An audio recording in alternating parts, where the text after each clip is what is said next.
Good morning, everyone. Welcome to our Dharma Family Service. And today we are observing Nirvana Day, the passing away of Shakyamuni Buddha. And so you saw some images there at the Kancho video. We'll talk about those in a little bit. But first, let's do sutra chanting and let's chant Ju Se Ge.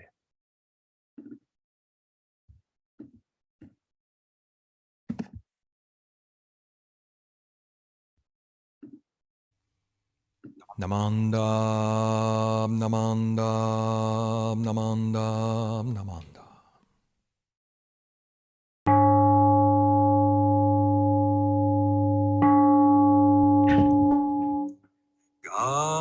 Gagon chosegan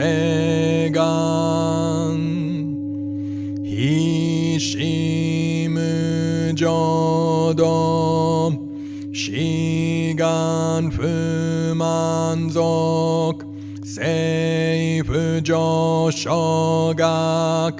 Gao munyoko Fui dai seshu Fusai shobingu Seifu joshogak Gashi jobutsudo 妙所長実法苦境未所門政府上昇学利欲人少年上映主凡業死具無浄土一生天人死人力現代国不傷無才道少女三苦名交際主役難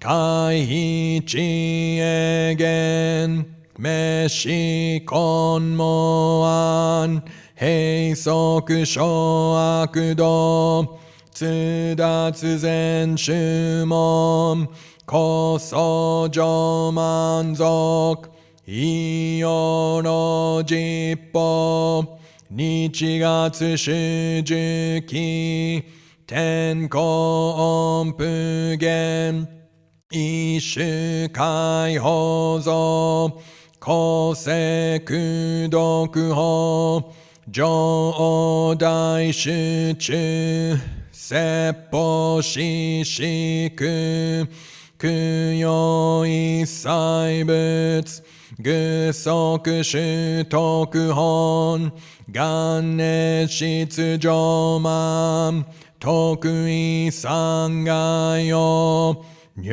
物無下地津脱未不詳願学エリク都市最小尊志願役国家大戦王感動国書天人東鎮妙見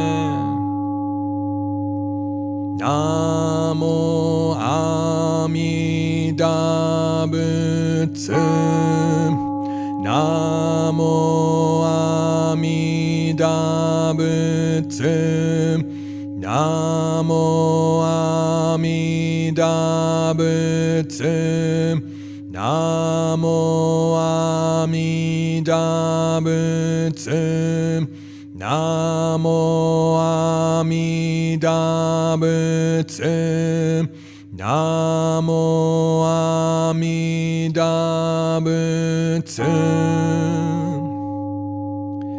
願にしく徳平等性祭道本菩提心往生安那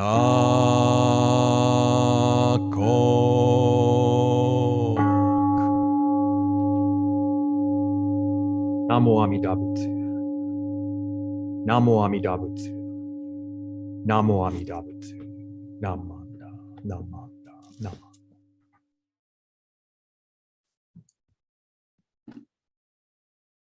Okay, next we'd like to recite the three treasures. And so once again, the three treasures will appear on the screen.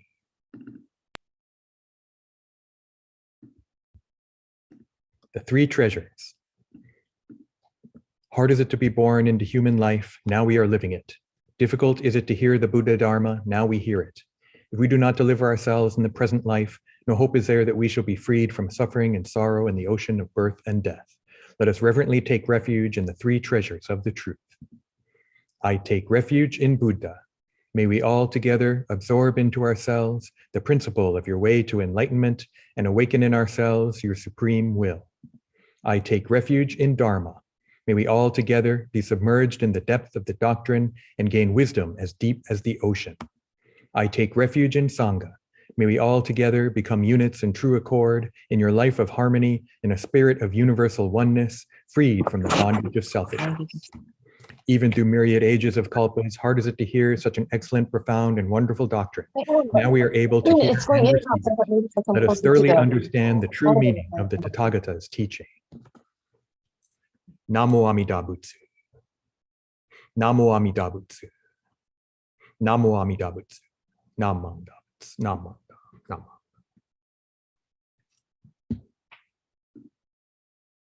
Great. Thank you very much. Thanks for joining us again for this is our Dharma family service, but today is Nirvana Day. And Nirvana Day is one of the life events of the Buddha. So, there's a few different ways to think about this. It's commemorating Buddha passing away, Shakyamuni Buddha dying.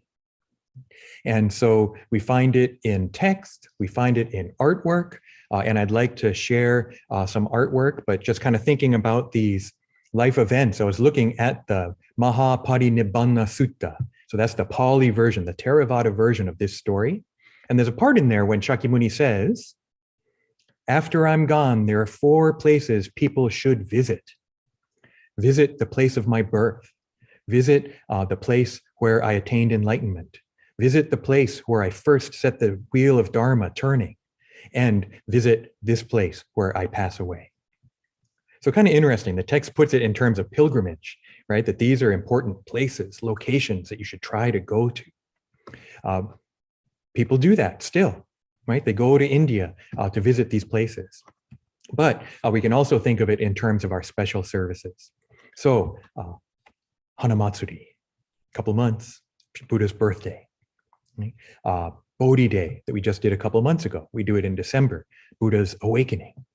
And then this month, we're observing Nirvana Day, Buddha passing away. So it's kind of like Hoonko in a way, which we just did last month, right? Hoonko is Shinran Shonin passing away. Nirvana Day is Shakyamuni Buddha passing away. So in Jodo Shinshu, we focus much more traditionally, and especially in Japan, Jodo Shinshu focuses much more on Shinran, right? And the major events in Shinran's life. But we do recognize, right, that this importance of Shakyamuni Buddha, and certainly in the Buddhist tradition, I'm sure that this was really a major one. So I'd like to share a few images. Let me get to the right one. And see if that worked. Yeah. So this goes way back to India. This is an image from the, well, right now it's in New York City. It's at the Metropolitan Museum of Art, but it's originally from India, from northern India, Gandhara, right? And so this is one of the places that's we see a lot of artwork come out of. So it's sculpted out of stone. I think you can see Buddha reclining on his side here, right? And this is very distinctive of Gandharan style, maybe the folds of the robe. You can see that the kind of top knot. In Gandhara, it's more hair. It's not so much a bump. There's all these art aspects. And then here you see the disciples crying, upset. And this is just really an important part of the nirvana image, right? That the disciples, whether they're, and lay people too. So lay people, monks are crying. Now this image is interesting. It looks like kind of like a Buddha up here, huh? So this might even be more of a Mahayana image. I'm not sure. I just noticed that. But the art is fascinating and difficult because we don't know a lot about, we know what scholars say, but usually an art piece didn't come with a written description. It's just the art piece in itself.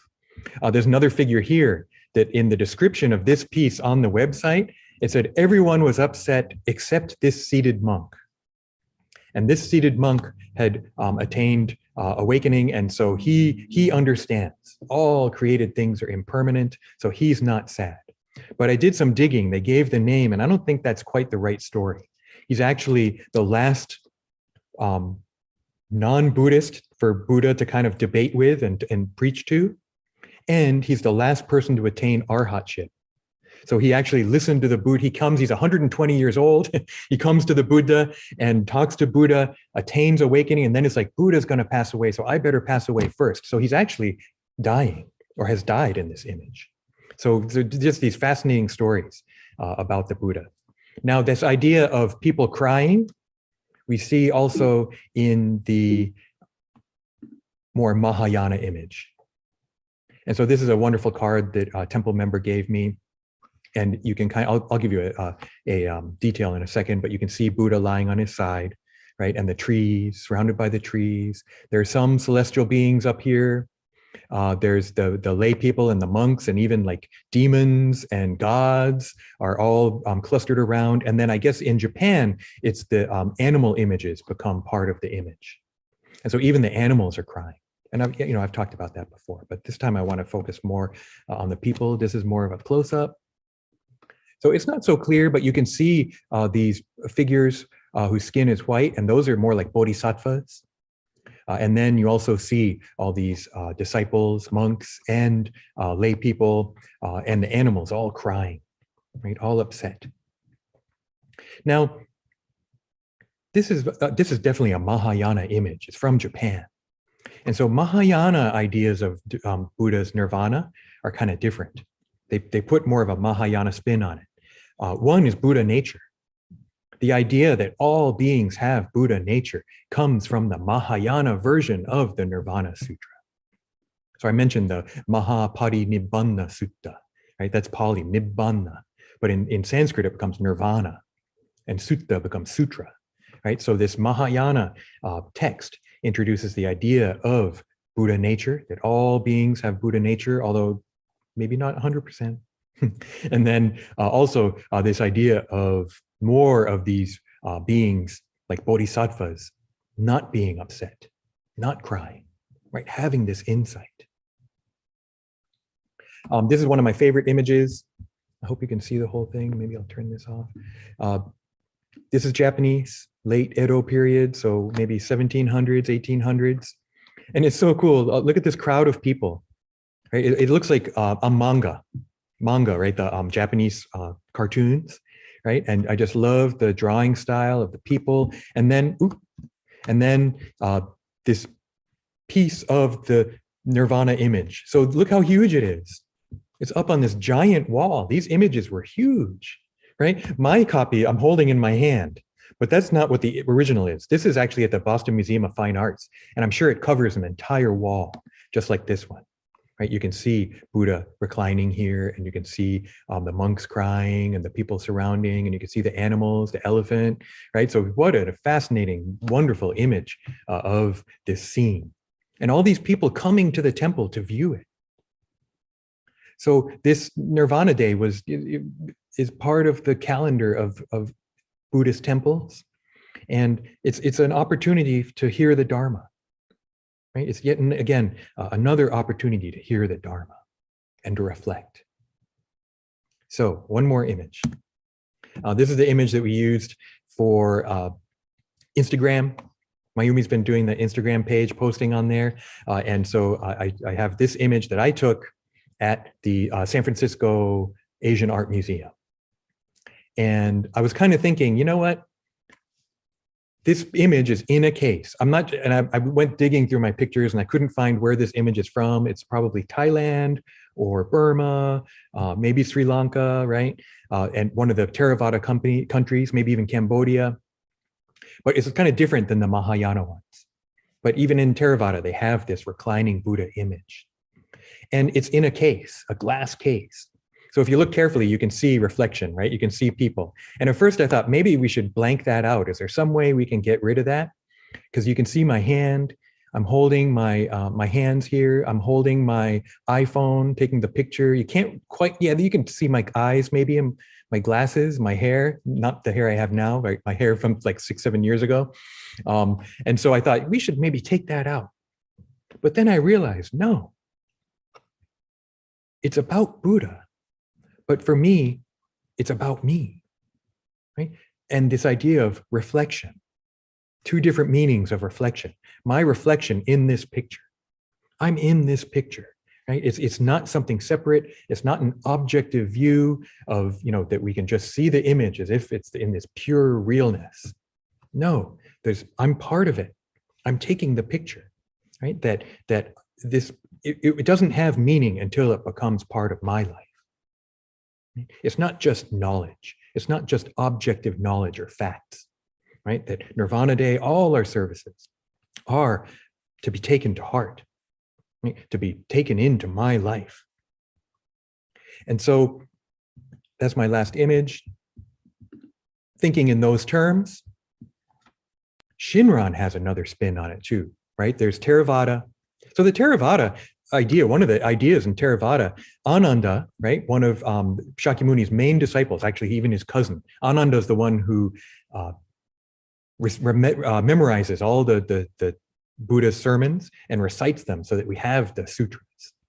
And he's upset because Buddha's going to die. Everyone knows Buddha's saying himself, I am going to die. So he's like, where's Ananda? And the other monks say, oh, he went over there in the building and he's leaning against the door jamb crying.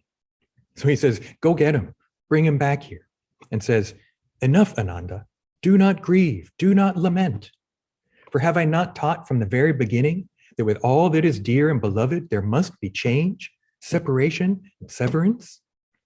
Of that which is born comes into being, compounded and subject to decay. How can one say, may it not come to dissolution? There can be no such state of things. Now for a long time, Ananda, you have served the Tathagata with loving kindness in deed, word, and thought, graciously, pleasantly, with a whole heart and beyond measure. Great good have you gathered, Ananda. Now you should put forth energy, and soon you too will be free from the taints. So this is Ananda. One of the main things about Ananda is he didn't achieve awakening until the very end, right? All these other people join in and become arhats. They attain awakening, and Ananda doesn't for the longest time. He's got the memory, but he doesn't have the spiritual ability maybe yet. So Shakyamuni is saying, no, all created things pass away, impermanence. And he's telling Ananda, don't grieve. So that's I think a Theravada, kind of in Shinshu, we would say path of sages approach. Realize it's all impermanent. Don't cry, don't grieve, don't be sad. But there's a Shinshu spin, a Shinran Shonin spin, right? I think Shinran Shonin would see this differently. And actually the Mahayana version of the Nirvana Sutra is very different. It's a very, very different text. And it talks about, and this is what Shinran pulls out, the person difficult to cure. I love that expression because I'm a heavy metal fan, and there's a heavy metal band called Rainbow that you might have heard of. They broke up a long, long time ago in the 80s, but I love that band so much. And they have a song called Difficult to Cure. And it's actually like a heavy metal version of Beethoven's Ninth Symphony. So if you want to Google that and listen on Spotify or YouTube or something, it's great. There's a live version that they played in Japan. I had the video, and the NHK Hall Orchestra plays on stage with him. So they're doing, right? They're doing Beethoven's Ninth. I don't know why it's called Difficult to Cure, but that name, that expression stuck in my head. And then I see Shinran using it from the Nirvana Sutra, the sutra for the person difficult to cure. The person that cannot not grieve. Even if I don't grieve, I was thinking about this with my father. I didn't grieve for years. But that wasn't not being attached. That was the other extreme of detachment. Right? That wasn't the positive way to go about it. And so the person difficult to cure is someone who maybe can't follow the path of sages, who can't become a monk, who can't cut out the 3 poisons from your life. So to me, the Shinshu perspective is it's okay to grieve. It's okay to cry. Not crying isn't the answer. Not grieving isn't the answer. And so it's okay to be you. It's okay to feel what you're going to feel. Now, I'd like to veer a little bit for just a little bit. I think one of the things that's plaguing our country is extreme individualism. I didn't say that right. Extreme individualism. Right? That's part of America. I have what is it? The pursuit of happiness, right? The right to life, liberty, and the pursuit of happiness for me. And this extreme individualism, I think, is a kind of a big problem in our country, right? And yet, in Shinshu, it's so interesting. It is about my life, right? I can't change anyone else. It's my life that I have to be concerned with. And Shinran making a statement like the Amida made the vow for me, Shinran alone. What's going on? It's so interesting, but that's why I kind of wonder, maybe Shinshu is perfect Buddhism for America, because it allows for the individual, right? It allows for a recognition that I'm living my life. And part of the path is to be me. This is so different from so many other Buddhist schools that talk about no self, that talk about don't be angry, we should try and be good. Right? And Shinshu just has a really subtle spin on it. I can't change anyone else. Can I even change me? So that's why I've been calling it be yourself Buddhism, in a way, as one aspect of Shinshu. And yet, it's not just about me, right? It is about me and others. And so I don't think that it is an extreme individualistic kind of Buddhism, although I think it's fascinating that it points to me, right? It points to the individual, the one person, for me, Shinran alone. Right? That is this important aspect of it. Because if we tell people just individualism is bad, don't worry about yourself, worry about others, it's not going to work. It's just not going to work. But this acknowledges that, yeah, I'm living my life, right? It acknowledges this kind of really important aspect of being myself, becoming my foolish self even. Rather than fix myself, become perfect, walk this path and improve myself and get rid of the 3 poisons. It's more, no, live my life, be myself, and yet reflect.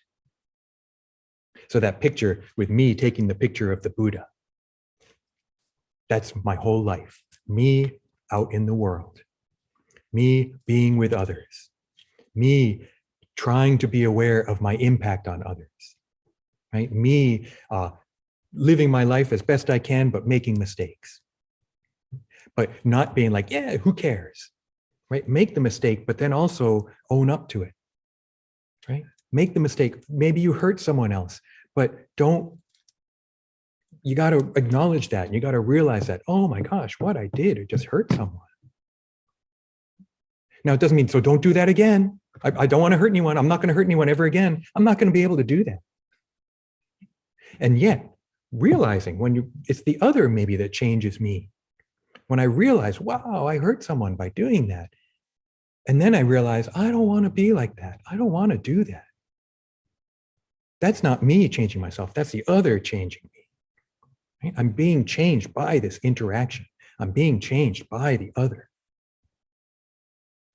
And so that's where I see really Jodo Shinshu as a life of self-reflection, embraced in the light and of Buddha's wisdom and compassion, right? So that I have Buddha guiding my way, and yet making mistakes, not being a Buddha, being a foolish being. That's where Shinran, when I said all beings have Buddha nature, but for Shinran, he recognizes the Ichantaka, the one without Buddha nature.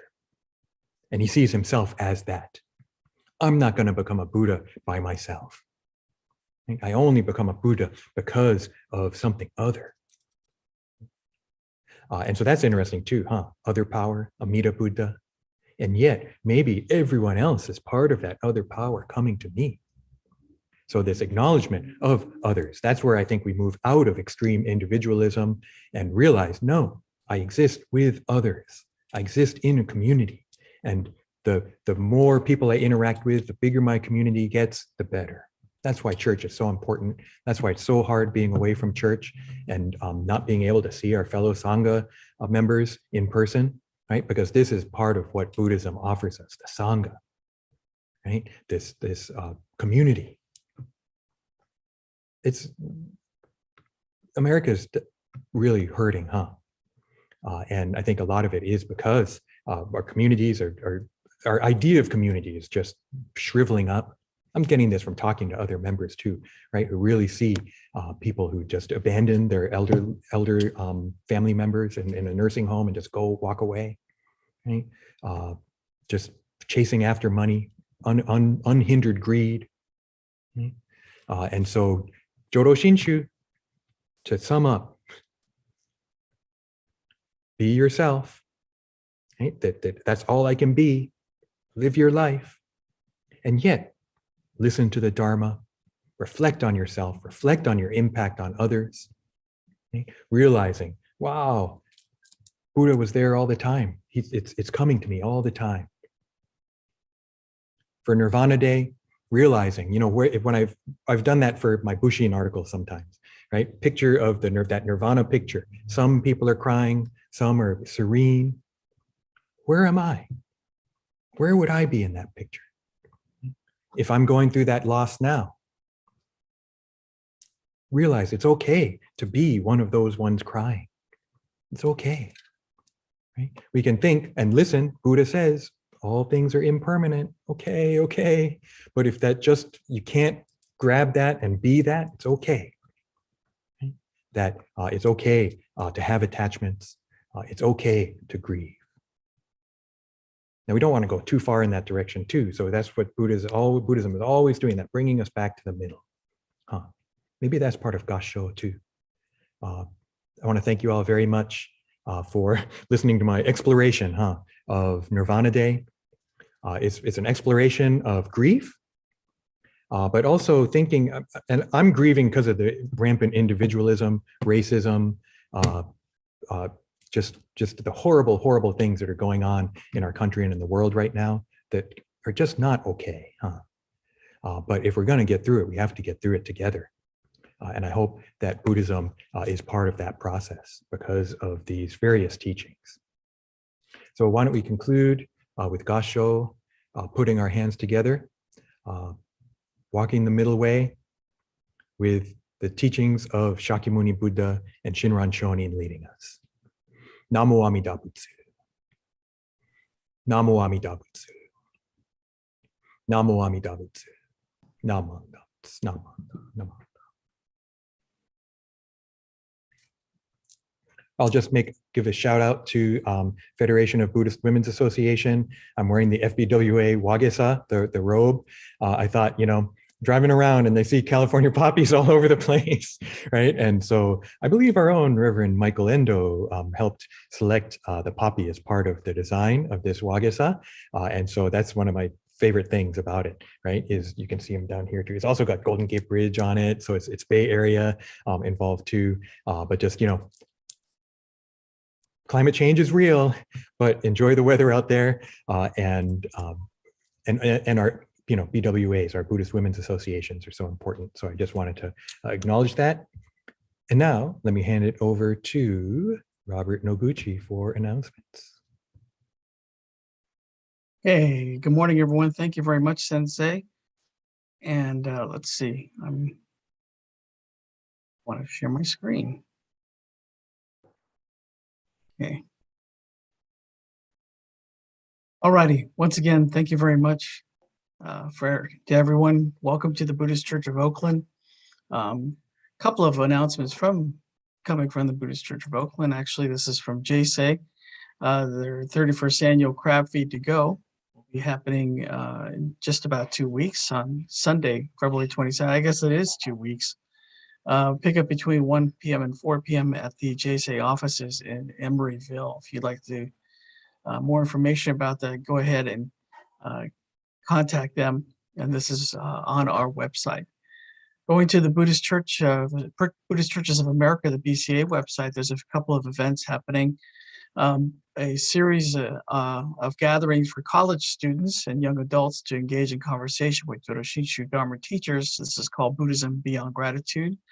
The next session, session 3, is happening this Friday night from 7 p.m. to 8:30 Pacific time. And the presenter is going to be Reverend Candace Shibata of the Stockton Buddhist Temple. So it's going to be called Our Impermanence and Namo Amida Butsu. So that's happening this Friday. So that you could sign up for that on the BCA website. Another event that's happening on Saturday, February 26th is reflections by Dr. David Ryoe Matsumoto of the Institute of Buddhist Studies called My Revered Dharma Teachers, focusing on his 3 major teachers in bringing him to where he is today, Reverend Haruyoshi Kusada, Reverend Hakamaru Shigaraki, and Reverend Jitsuen Kakehashi. So that'll be happening on Saturday, February 26th from 11 a.m. to 1 p.m. Pacific time. And again, you can sign up on the BCA website. Of course, we thank you very much for coming to today's service. The donations page on the website is available, so go ahead and go to the donations part, and you can scroll down. There's a number of choices for Shotsuki, and actually I forgot to mention that the Shotsuki service for February is already posted on the YouTube channel, so go ahead and you can go ahead and view that if you'd like. For regular church attendance today, Sunday Dharma School Dharma service donations, Osai Sen, and other aspects of donating to the Buddhist Church of Oakland. And once again, we thank you for your support, and donations are appreciated. Okay. With that, have a wonderful day. Enjoy the Super Bowl, and I'll send it back to Reverend Bridge.